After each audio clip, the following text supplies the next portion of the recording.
우리에게 주신 하나님의 말씀은 고린도후서 보겠습니다. 주신 하나님의 말씀 고린도후서 1장입니다. 1장 3절에서 11절까지 한 목소리로 같이 봉독하겠습니다. 신약 성경 286면에 있는 고린도후서 1장 3절에서 11절입니다. 함께 보겠습니다. 시작. 찬송하리로다. 그는 우리 주 예수 그리스도의 하나님이시오 자비의 아버지시오 모든 위로의 하나님이시며 우리 모든 환난 중에서 우리를 위로하사 우리로 하여금 하나님께 받는 위로로서 모든 환난 중에 있는 자들을 능히 위로하게 하시는 이시로다. 그리스도의 고난이 우리에게 넘친 것 같이 우리가 받는 위로도 그리스도로 말미암아 넘치는도다. 우리가 환난 당하는 것도 너희가 위로와 구원을 받게 하려는 것이요 우리가 위로를 받는 것도 너희가 위로를 받게 하려는 것이니 이 위로가 너희 속에 역사하여 우리가 받는 것 같은 고난을 너희도 견디게 하느니라. 너희를 위한 우리의 소망이 견고함은 너희가 고난에 참여하는 자가 된 것 같이 위로에도 그러할 줄을 알미라. 형제들아, 우리가 아시아에서 당한 환난을 너희가 모르기를 원하지 아니하노니 힘에 겹도록 심한 고난을 당하여 살 소망까지 끊어지고 우리는 우리 자신이 사형 선고를 받은 줄 알았으니 이는 우리로 자기를 의지하지 말고 오직 죽은 자를 다시 살리시는 하나님만 의지하게 하려 하심이라. 그가 이같이 큰 사망에서 우리를 건지셨고 또 건지실 것이며 이 후에도 건지시기를 그에게 바라노라. 너희도 우리를 위하여 간구함으로 도우라. 이는 우리가 많은 사람의 기도로 얻은 은사로 말미암아 많은 사람이 우리를 위하여 감사하게 하려 함이라. 할렐루야. 예, 오늘 맥주 감사절이기도 하고 오늘 통직회 27주년 생일이기도 합니다. 그동안 여러분의 모든 기도와 또 여러분의 그 헌신을 통해서 우리 통직교회가 27주년이 되었습니다. 무엇보다 여러분의 수고와 헌신을 깊이 감사하며 또 이 모든 일을 있게 하시는 하나님께 모든 영광을 올려드립니다. 오늘은 맥주절에 대한 이야기를 합니다. 이스라엘은 3대 절기가 있습니다. 맥주 감사절이 있고 그 다음에 유월절이 있습니다. 유월절 그리고 초막절이 있습니다. 이 세 가지는 이스라엘의 3대 절기인데 하나님께서 율법으로 강력하게 지정해서 반드시 지켜야 한다라는 것에 대해서 율법으로 규정을 해놓고 있습니다. 그런데 이 세 절기를 자세히 살펴보면 이 세 절기 모두는 감사절입니다. 유월절은 애굽에서 430년간 노예 생활을 하던 이스라엘 백성들이 양의 피로 말미암아 하나님의 은혜로 말미암아 출애굽한 것을 기념한 구원에 대한 기념을 드리는 것이 바로 유월절이었습니다. 그것도 감사합니다. 하나님의 전적인 은혜로 우리를 구원해 주셨으니 그 감사 예배를 드리는 것이 바로 유월절입니다. 그래서 이스라엘 백성들의 가장 중요한 절기는 유월절. 그 다음 오늘 본 말씀의 이 말씀 바로 맥주절인데 맥주절. 오늘처럼 맥주절입니다. 이스라엘은 4, 5, 6월 달에 보리와 밀을 추수하게 됩니다. 여러분 가만히 생각해 보면 우리도 지금은 이제 보리 농사를 안 짓지만 저희 어릴 때만 해도 그 아버지 세대는 특히 더 했겠지만 춘궁기가 있었어요. 그때 가장 힘든 보리 고개를 넘는 시기잖아요, 그죠? 그리고 이 보리 타작을 할 때 되면 그야말로 감격을 하는 거예요. 왜냐하면 그 흔히 그런 이야기 하잖아요. 뭐 갱죽을 쏴서 아니면 산에 가서 나무를 그렇게 뜯어다가 쌀도 없었죠. 거의 쌀도 없는데 한 줌 넣고 나무를 팍 이렇게 그렇게 먹는, 저도 어릴 때 많이 먹었던 콩나물 갱죽. 어쨌든 그거는 이제 간식처럼 먹었는데 어쨌든 어릴 때 우리 아버지 세대는 보리고기를 넣으면서 그 맥주 감사절은 감격스러운 절기였습니다. 이스라엘도 똑같았습니다. 이스라엘도 겨울 내내 먹을 것이 없는 거예요. 거기에 4월 말부터 시작되는 이 보리 추수 때 이 간격은 이를 형용할 수 없는 거예요. 그래서 맥주절을 드렸던 거예요. 하나님이 이 모든 일을 이루셨다는 것에 대한 감사의 표시로 맥주 감사절을 드렸던 겁니다. 그것이 바로 맥주절이고, 마지막 초막절은 바로 가을거지. 이스라엘의 가을거지가 별로 중요하지 않지만 많지는 않지만 맥주 감사절이 가장 큰 거지였지, 보리 추수한 게 가장 큰 절기 추수였지만, 가을에도 또 예를 들면 감자라든가 콩이라든가 이런 밭작물이 있거든요. 그때 또 가을거지를 통한 하나님께 감사절기를 드리는 것이 바로 초막절이었습니다. 우리로 이야기하면 추수감사절이 바로 초막절이라고 할 수 있습니다. 그러니 모든 절기, 유월절이나 맥주 감사절이나 초막절이나 이 모든 것이 공통점은 뭐냐면, 내용은 다르지만 모든 것이 감사절이라는 것입니다. 왜 하나님은 강제로 이 율법을 규정해서 절기를 지키게 하셨을까요? 저는 가만히 생각해 보면, 하나님께서 이스라엘 백성들에게 이렇게 강제로 율법으로 너희 유월절을 꼭 지켜야 되고 초막절을 지켜야 되고 추수감사절을 꼭 지켜야 하는 이유가 뭐냐면, 바로 사람은 잊어버리는 동물이죠. 너무너무 잘 잊어버려요. 내가 준 것은 잘 기억하는데 내가 받은 것에 대한 것을 잊어버리는 경우가 너무 많거든요. 그리고 감사할 줄 모릅니다. 그래서 하나님은 강제로라도 율법으로라도 맥주 감사절과 추수 감사절과 유월절을 정해서 너희가 이 절기는 반드시 지켜 하나님께 감사하라는 의미에서 절기를 정해놓은 거예요.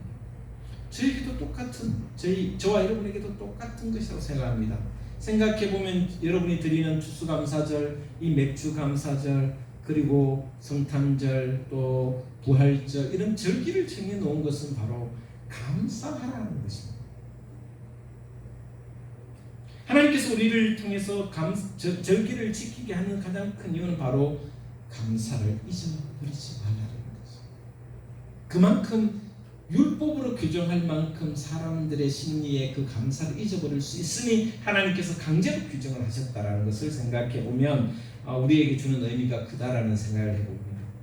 요즘은 이 맥주절에 대한 그 감사의 감격은 참 많이 떨어진 것 같습니다. 제가 좀 전에도 이야기했지만 우리 아버지 세대만 해도 보릿고개에 이 보리 추수를 하고 나면 하나님께 감사할 수밖에 없는, 주로 추수 감사절에도 감사를 많이 드렸겠지만, 그러나 이 보릿고개를 넘은 세대가 하나님 앞에 감사하는 것은 이루 감격할 수 없는 감사였습니다. 근데 요즘은 굶주린 것도 별로 없고 보릿고개도 안 넘어가고 별로 여기에 대한 감각이 좀 떨어진 것은 현실적으로 그런 것 같습니다. 그러나 저는 다시 한번 생각해 봅니다. 왜 추수감사절은 가을에 하게 하고 이 맥주 감사절은 7월 첫 주에 하게 하느냐면, 바로 우리에게 지난 1월부터 6월까지 이 모든 삶이 우리의 수고와 우리의 노력과 우리의 땀이 있었지만 그 모든 일을 가능하게 하신 것조차도 하나님이 하신 것이라는 것을 고백하기 위한, 감사하기 위한 그것이 바로 맥주절이다. 그래서 많은 사람들이, 많은 신학자들 중에서도 이렇게 이야기합니다. 맥주 감사절이 무슨 의미가 있냐고 이야기를 합니다. 목회자들 중에도 간혹 맥주 감사절의 무용론을 주장하기도 합니다. 그러나 저는 절대 그렇지 않다고 생각합니다. 하나님께서 강제적으로 그 감사절을 규정하신 이유는 바로 우리에게 끊임없이 상기시키기 위한, 하나님의 은혜가 아니고서는 내가 어떤 방법으로든 살아갈 수 없다는 것을 끊임없이 가르쳐주기 위한 것이 바로 절기가 아닌가, 그런 생각을 합니다. 그러니 모든 절기의 핵심은 감사입니다. 그런데 오늘 문제는 지금입니다. 지금 이 시간에 오늘 우리에게도 감사가 가능한가에 대한, 그래서 오늘 말씀의 제목을 감사가 가능한가라고 제목을 잡아봤습니다. 왜냐하면 온 지구가 지금 코로나로 덮여 있기 때문에, 그리고 고난의 연속이고 마스크를 쓰고 있고 불황이고 개인적으로는 가정마다 또 그 다음에 일터마다 경제적인 위기를 많이 겪고 어려운 상황이기 때문에, 너무 힘든 상황이기 때문에, 그리고 두려움과 불안이 우리를 늘 감싸고 있기 때문에 이러한 때에 어떻게 감사가 가능한가라는 것을 오늘 말씀을 통해서 생각해 보려고 합니다. 어떻게 보면 매일매일, 저도 백신을 맞았지만 매일매일 이렇게 다니다 보면 작년보다는 좀 덜하지만 그래도 여전히 살아가는 판이다라는 생각이 들 때가 있습니다. 나로 인해서 혹시나 전파되지 않을까, 나로 인해서 혹시나 사람들이 어려움을 겪지 않을까, 그런 생각이 들 때가 한두 번이 아닙니다. 그러나 그럼에도 불구하고 오늘 맥주 감사절을 맞이해서 하나님께 감사할 수 있을까를 다시 한번 생각해 보았으면 좋겠습니다. 그래서 오늘 제가 이 말씀을 바울을 통해서 한번 생각해 보았습니다. 오늘 바울에게 한번 물어보도록 하겠습니다. 바울은 어떻게 대처했는지 3절에 이렇게 바울은 이야기합니다. 3절 같이 읽겠습니다. 시작. 찬송하리로다. 그는 우리 주 예수 그리스도의 하나님이시오 자비의 아버지시오 모든 위로의 하나님이시라. 할렐루야. 찬송을 하고 있습니다. 자, 11절에는 같이 읽겠습니다. 시작. 너희도 우리를 위하여 간구함으로 도우라. 이는 우리가 많은 사람의 기도를 얻은 은사로 말미암아 많은 사람이 우리를 위하여 감사하게 하려 함이라. 바울은 찬송과 감사로 그 삶을 살아가고 있습니다. 그런데 여러분 3절과 11절 사이를 한번 자세히 한번 읽어보면 4절부터 10절까지 그 매 절마다 나오는 단어가 뭐냐면 고난, 환난, 고난과 환난이 계속해서 이어져 나오고 있습니다. 그러니까 바울이 지금 겪는 고난을 이야기하고 있습니다. 바울은 지금 하나님을 찬송하고 하나님께 감사를 올리는데 어떤 상황에 처했냐면 끊임없이 고난과 환난이 자신의 삶에 밀려왔고 여전히 그 고난 속에 있다라는 것을 이야기합니다. 심지어 8절을 한번 읽겠습니다. 8절을 한번 보도록 하겠습니다. 시작. 형제들아 우리가 아시아에서 당한 환난을 너희가 모르기를 원하지 아니하노니 힘에 겹도록 심한 고난을 당하여 살 소망까지 끊어지고 라고 이야기하고 있습니다. 그러면서 9절에 뭐라고 했냐면 이렇게 이야기합니다. 같이 보겠습니다. 시작. 우리는 우리 자신이 사형 선고를 받은 줄 알았으니, 사형 선고를 받았다고 합니다. 여러분 사형 선고를 받는 사람은 죽음입니다. 사망입니다. 이제 죽었구나라는 생각입니다. 그러니까 바울이 고난과 환난과 역경이 너무나도 몰아쳐서 살 소망까지 끊어졌다.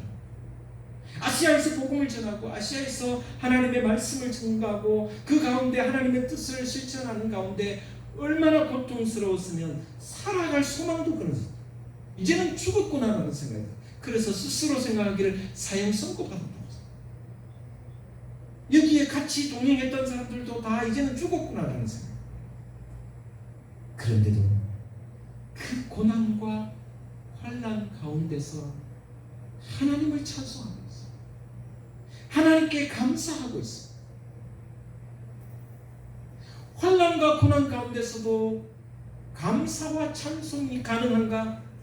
가능한 줄 저는 믿습니다. 그러면 바울은 어떻게 감사하고 어떻게 찬양했는지 한번 보도록 하겠습니다. 첫 번째 오늘 본 말씀 3절을 한번 읽겠습니다. 시작. 찬송하리로다. 그는 우리 주 예수 그리스도의 하나님이시오 자비의 아버지시오 모든 위로의 하나님이시며 4절 같이 읽겠습니다. 우리의 모든 환난 중에서 우리를 위로하사 우리로 하여금 하나님께 받는 위로로서 모든 환난 중에 있는 자들을 능히 위로하게 하시는 이시로다. 할렐루야. 이게 무슨 말씀이냐면 고난과 환난과 사형 선고받을 만큼 살 소망이 끊어진 가운데 하나님께서 나를 위로해 주셨다는 것입니다.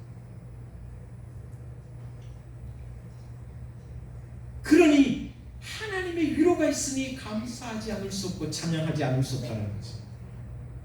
여러분 자식을 키워보면 아시잖아요. 그죠?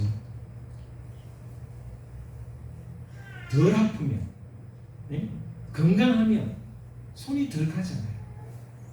그런데 여러분, 아픔이 있는 친구, 장애가 있거나 또 아니면 마음적으로 힘들어서 학교에서나 여기저기에서 어려움을 겪으면 그 엄마의 심정은 이렇게 힘들할 수가 없는 거예요. 그래서 끊임없이 눈길이 가고 끊임없이 손길이 가고, 다시 말하면 고난 중에 있을 때, 환난 중에 있을 때에는 엄마가 더 가까이 가서 위로해주고 토닥거려주고 더 좋은 말을 해주고 격려해주는 말을 할 수밖에 없습니다. 여러분, 하나님께서 우리가 고난당하고 우리가 환난당하고 우리에게 큰 고통이 있어서 아픔이 있을 때 더 가까이, 그 고난보다 더 가까이 내게 다가오셔서 위로해 주시니 감사하지 않을 수 없다라는 것입니다. 코로나19의 팬데믹이 우리를 휩쓸고 있고 경제적인 어려움과 고통과 아픔이 있지만 하나님은 그 고난보다 더 가까이 우리에게 다가오셔서 우리에게 위로해 주시는 줄 믿습니다. 그것이 바로 하나님의 사랑입니다. 하나님의 위로입니다. 그 하나님이 나에게 더 가까이 오셔서 내가 당하는 고난보다 더 가까이 계셔서 위로해 주시고 자비로운 마음으로 품어주시니 감사하지 않을 수 없고 찬양하지 않을 수 없다라고 고백하고 있는 거죠. 두 번째 이렇게 고백하고 있습니다. 우리 한번 보도록 하겠습니다. 4절입니다. 4절 다시 읽겠습니다. 시작. 우리의 모든 환난 중에서 우리를 위로하사 우리로 하여금 하나님께 받는 위로로서 모든 환난 중에 있는 자들을 능히 위로하게 하시는 이시로다. 할렐루야. 이게 뭐냐면, 자, 바울이 지금 수많은 고난을 당하고 있습니다. 환난을 당하고 있습니다. 그러면서 그 고난이 너무 고통스러워서 사형 선고받을 만큼 이제는 죽었구나, 살 소망까지 끊어진 가운데 있습니다. 그런데 그 가운데 있는 바울에게 하나님이 다가오셔서 찾아오셔서 위로해 주신 하나님의 위로가 너무 커서 그 위로를 받으니 다른 사람의 아픔을 볼 수 있었다라고 이야기하고 있습니다. 하나님께 위로받느니 내가 오늘 본 말씀에 하나님께 받는 위로로서 모든 환난 중에 있는 자들을 능히 위로하게 하시니 내가 감사하며 찬양하지 않을 수 없다. 여러분이 당하는 고난, 아픔, 그것을 통하여 하나님께 받는 위로가 있다면 이제는 주위를 둘러보십시오. 모든 환난 당하는 자를 돌아보십시오. 내가 받은 위로로서 그들을 위로해 준다면, 그것을 할 수 있는 존재가 된다면 감사와 찬양이 더욱 커질 수밖에 없다라고 저는 확신합니다. 여러분, 예수님께서 왜 큰 위로자가 되시냐면 예수님은 직접 환난을 당하셨거든요. 이루 말로 표현할 수 없는 십자가의 고통까지, 배신의 아픔까지 당해봤기 때문에 그 배신과 십자가의 죽음과 그리고 말할 수 없는 고통 속에서 죽음까지 맛본 그런 가운데 하나님의 부활하심을 체험하고 하나님의 위로가 함께 했음을 체험했기 때문에 우리를 위로해 주시는 거예요. 진짜 위로는, 참된 위로는, 여러분, 제가 가끔 여러분에게 이렇게 간증처럼 하지만 정말 큰 환난 당한 사람이 그 환난 가운데 정말 기쁘고 감사하게 사는 사람이 위로해주면 더 큰 위로가 됩니다. 근데 환난도 겪지도 않고 편안하게 잘 사는 사람이 위로하면 위로가 좀 덜 됩니다.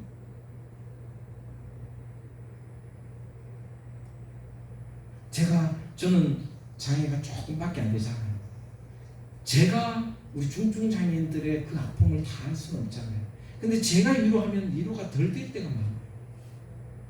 근데 정말 그 사람보다 더 큰 고통과 아픔과 환난 가운데 있는 사람이 하나님의 위로로 큰 기쁨과 감사를 누리면서 위로해주면 그게 더 위로가 될 때가 많아요. 오늘 본 말씀이 그 이야기입니다. 그렇게 할 수 있는 존재가 될 수 있으니 찬송하리로다. 위로의 하나님을 찬송하라. 평강의 하나님을 찬송하라. 그 하나님께 감사하지 않을 수 없다라고 이야기합니다. 여러분, 코로나19 가운데 여러분이 고통 속에 있다면 그 고통 속에 하나님의 위로를 깨닫고 하나님의 위로를 체험하고 이제는 더 환난당한 자를 위로할 수 있다면 그 자체가 찬송이며 감사가 되기를 주의 이름으로 축복을 드립니다. 이것이 진짜 찬송이고 진짜 감사가 아니겠습니까? 고통당하는 모든 환난당한 자를 나의 환난을 통해서 나의 고난을 통해서 다른 사람을 위로해 줄 수 있으니 감사할 수밖에 없는 신앙생활, 이것이 진짜 신앙생활. 그 다음에 오늘 본 말씀 9절에 이렇게 이야기하고 있습니다. 9절 말씀 같이 보도록 하겠습니다. 시작. 우리는 우리 자신이 사형 선고를 받은 줄 알았으니 이는 우리로 자기를 의지하지 말고 오직 죽은 자를 다시 살리시는 하나님만 의지하게 하십니다. 할렐루야. 마지막 감사와 찬양을 드릴 수 있는 것은 내가 죽을 수밖에 없는 상황이 되었고 더 이상 살 소망까지 끊어져서 사형 선고를 받을 만큼 고통스러운 현장에 있는데, 그때 바울의 고통을 이야기하는 것입니다. 그때 더 이상 살 소망이 없을 그때 하나님만 의지하고 하나님만 바라보게 하시니 감사와 찬송을 드리지 않을 수 없다는 것입니다.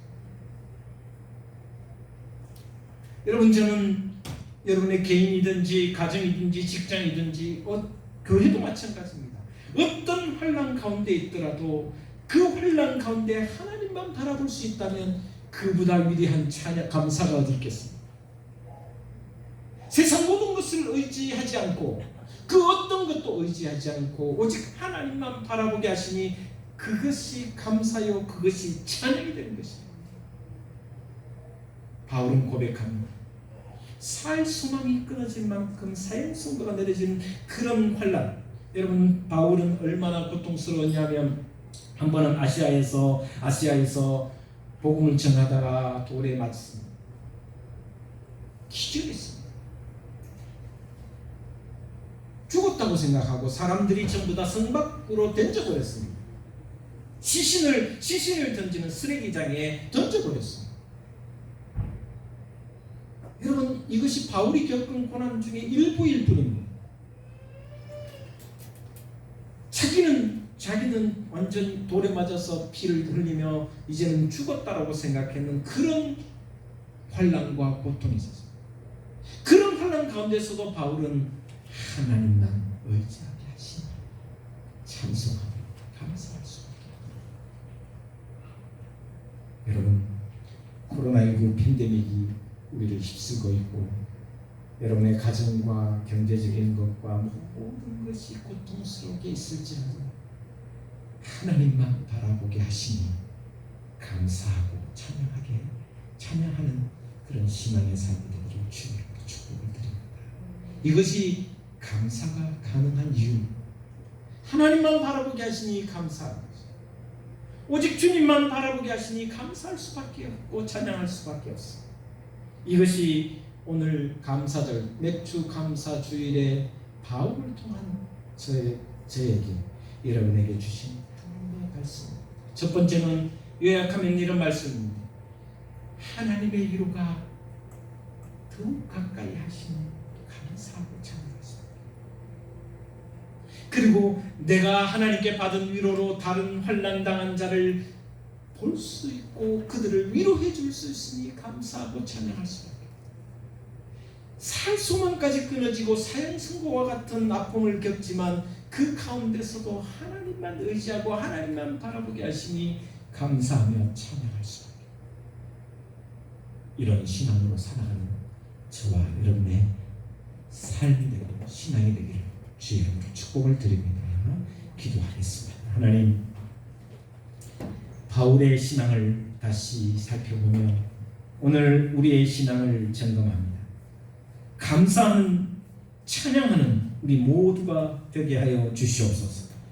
혼란 가운데, 고난 가운데, 살 소망이 끊어져 사형 선고가 내려지는 가운데서도 찬양하며 감사하며 주님의 이름을 높이게 하여 주시옵소서. 예수님 이름으로 기도 올리옵나이다. 아멘. 찬양 드리겠습니다. 나의 모습, 나의 소유, 주님 앞에 모두 드립니다.